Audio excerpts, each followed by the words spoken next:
wa ta'ala masih memperkenankan kita untuk menjalankan ketaatan, untuk menjalankan ibadah sholat subuh secara berjamaah. Mudah-mudahan apa yang kita lakukan sedari kita bangun sampai saat ini mendapat ridha dari Allah Subhanahu wa ta'ala.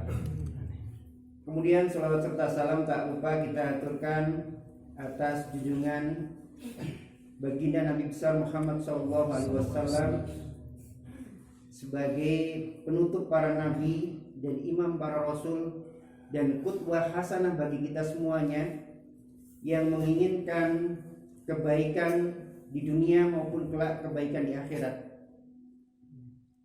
Bapak Ibu sekalian yang dirahmati oleh Allah,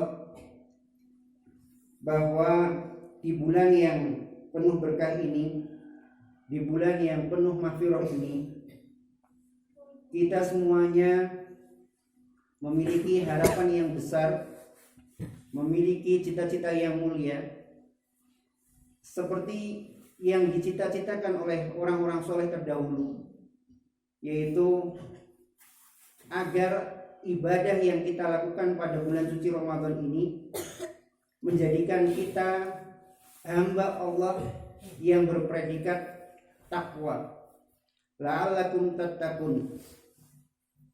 Untuk itu para jamaah sekalian, kita perlu mengetahui apa itu takwa, agar ibadah amalan-amalan yang kita lakukan setidaknya mengarah kepada ketakwaan. Secara bahasa, takwa itu diambilkan dari kata waqayati wiqayatan, yang berarti mencegah atau menahan, yang dibarengi dengan penjagaan yang sangat kuat.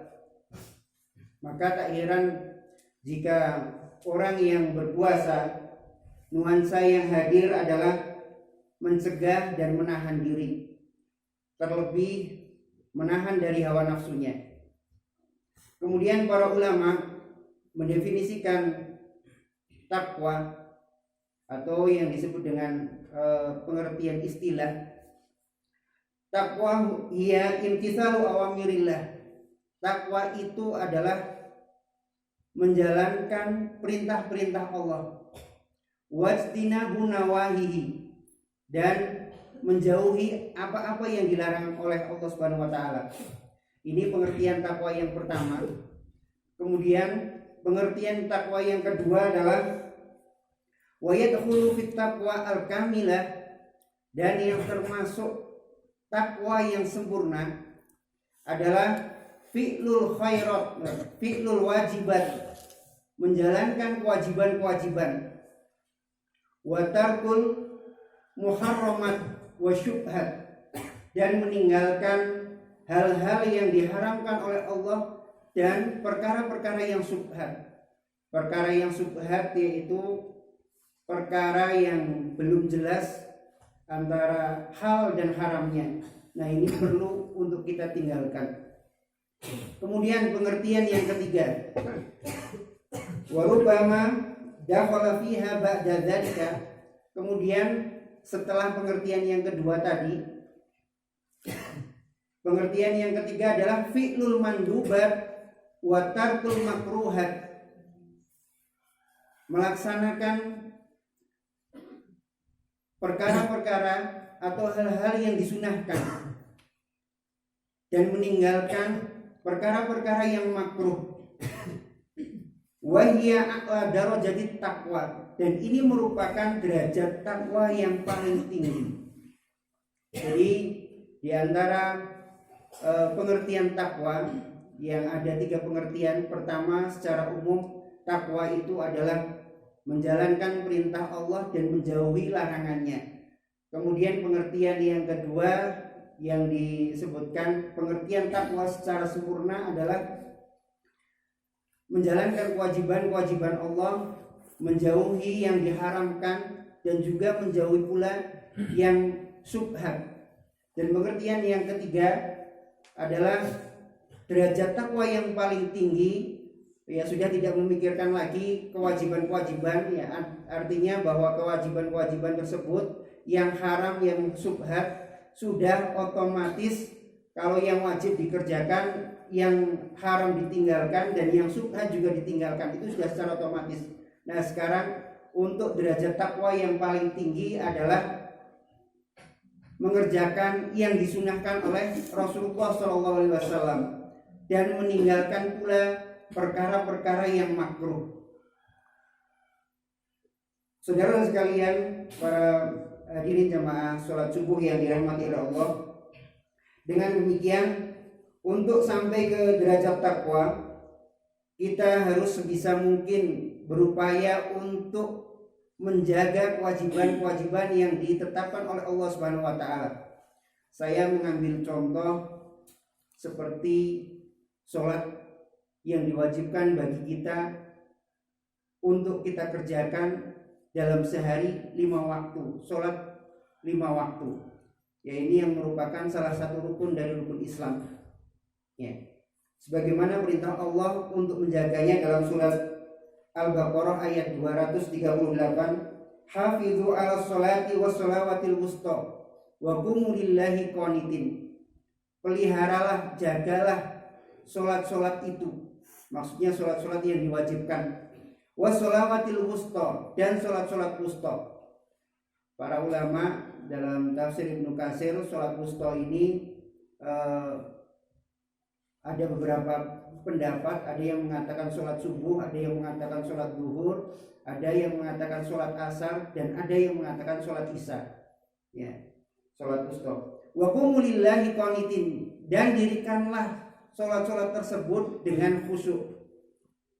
Saya memiliki alasan kenapa saya mengambil contoh sholat.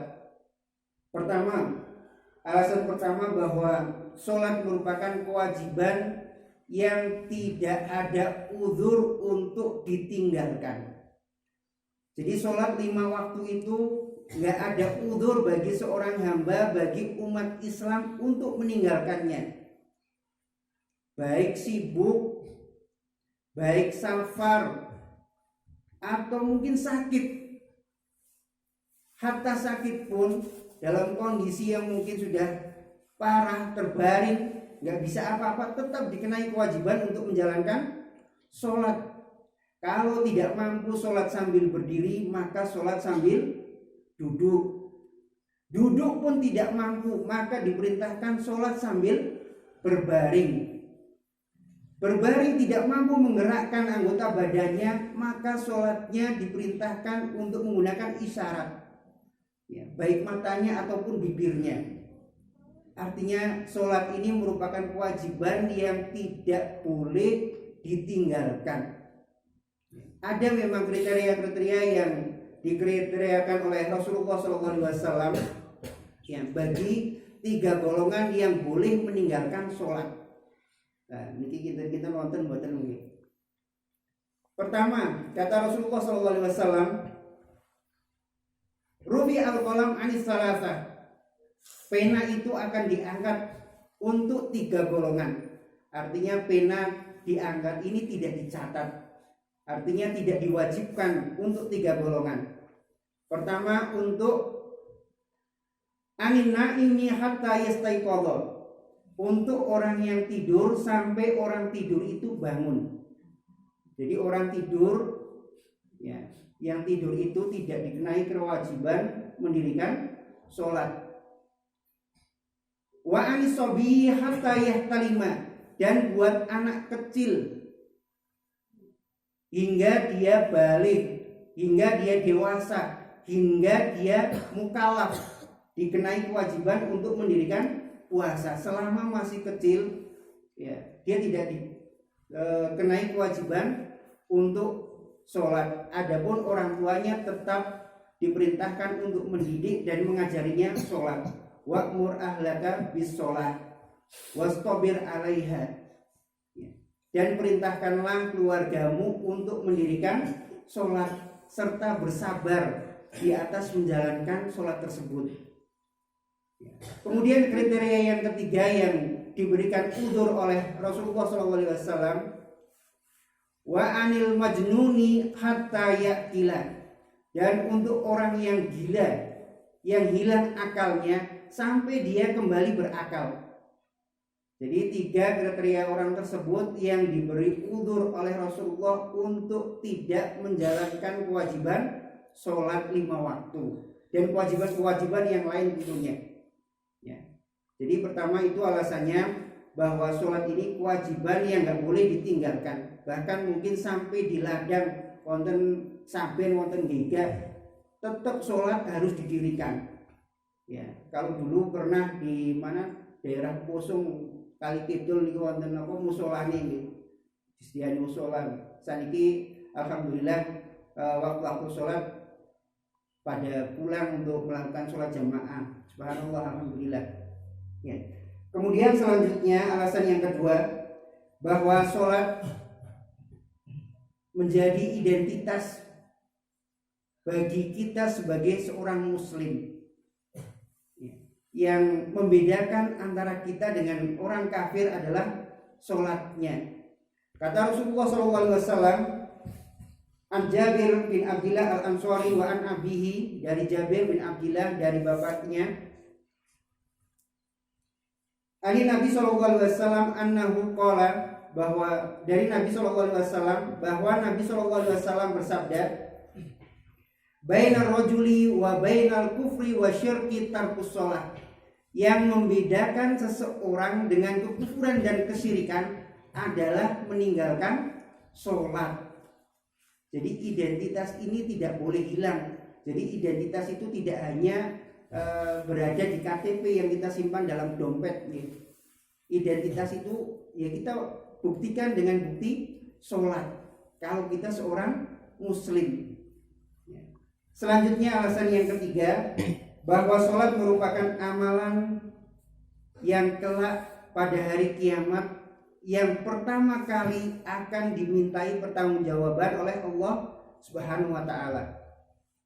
Jadi sebelum amal-amal yang lain yang dimintai pertanggungjawaban yang akan ditanya oleh Allah, yang pertama kali akan ditanyakan adalah sholatnya.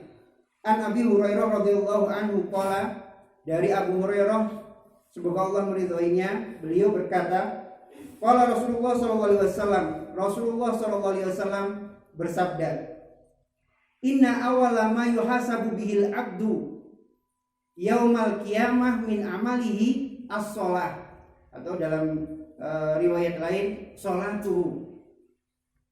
Yang pertama kali akan dihisab dari hambaku kelak pada hari kiamat adalah sholatnya. Fa'in sholuhat, kalau sholatnya baik, faqad aflaha wa anjaha, kalau sholatnya baik maka dia telah beruntung dan berhasil. Wa in fasadat, kalau sholatnya rusak, faqad khaba wa khasira, kalau sholatnya buruk, jelek, banyak bolong-bolong, ya, apalagi kewajibannya bolong-bolong, maka dia telah gagal dan merugi pada hari kiamat. Tapi karena kasih sayang Allah Subhanahu wa taala, di sini ada kalimat yang lanjutannya, fa in taqasa min faridatihi syai'un qala rabbu tabaraka wa taala, apabila sholatnya itu kurang, sholat wajibnya itu kurang, Allah Subhanahu wa taala mengatakan kepada para malaikat, unduru hali abdi min tatawu'in, lihatlah apakah hambaku ini memiliki sholat tatawu'. Sholat tatawu' niku sholat-sholat sunnah. Apakah hambaku ini punya sholat-sholat sunnah? Kemudian setelah itu fayu'malu biha man taqasa minal fardhah, maka sempurnakanlah yang kurang-kurang tadi, yang bolong-bolong tadi, ya, dari sholat fardunya dengan menggunakan sholat tatawu atau sholat-sholat sunnah. Tsumma yakunu sa'iru amalihi ala dzalik, kemudian amal-amal yang semacamnya, amal-amal yang diwajibkan seperti itu juga, seperti zakat, ya, tatawunya dengan sedekah, ya, puasa Ramadan tatawunya dengan puasa sunnah di bulan yang lain. Dan hadis ini hendaknya bisa kita jadikan sebagai bahan muhasabah.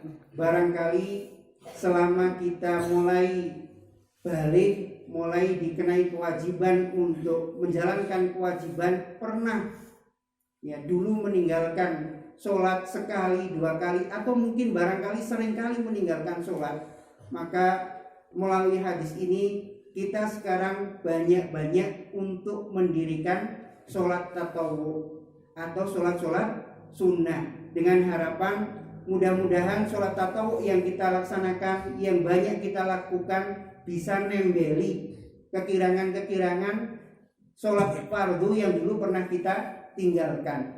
Ya. Akhirnya kita mohon kepada Allah Subhanahu wa taala ya dengan doa, mudah-mudahan kita diberi ketakwaan oleh Allah, mudah-mudahan kita diberi hidayah oleh Allah, dengan doa yang diajarkan oleh Rasulullah SAW. Allahumma inni as'aluka al-huda wat tuqa wal afafa wal ghina. Ya Allah, aku memohon kepadamu petunjuk, wat tuqa dan ketakwaan, wal ghina wal afafa dan kehormatan, karena kehormatan penting untuk diminta. Ya, kenapa? Karena kehormatan ini sebagai perisai seorang muslim ya. Orang muslim harus terhormat. Wal ghina dan kecukupan. Jadi ini doa yang seharusnya kita banyak-banyak panjatkan di bulan suci Ramadan ini, supaya kita mendapat predikat takwa sebagaimana yang kita cita-citakan. Ya. Allahumma inni as'alukal huda wat tuqa wal afafa wal ghina. Sekali lagi, Allahumma inni as'alukal huda wat tuqa wal afafa wal ghina. Kurang lebihnya dari saya, kalau ada yang kurang ataupun salah dalam menyampaikan, mohon maaf yang sebesar-besarnya. Aku qouli hadza wa astaghfirullah wa lakum. Alhamdulillahirabbil alamin. Assalamualaikum warahmatullahi wabarakatuh. Waalaikumsalam.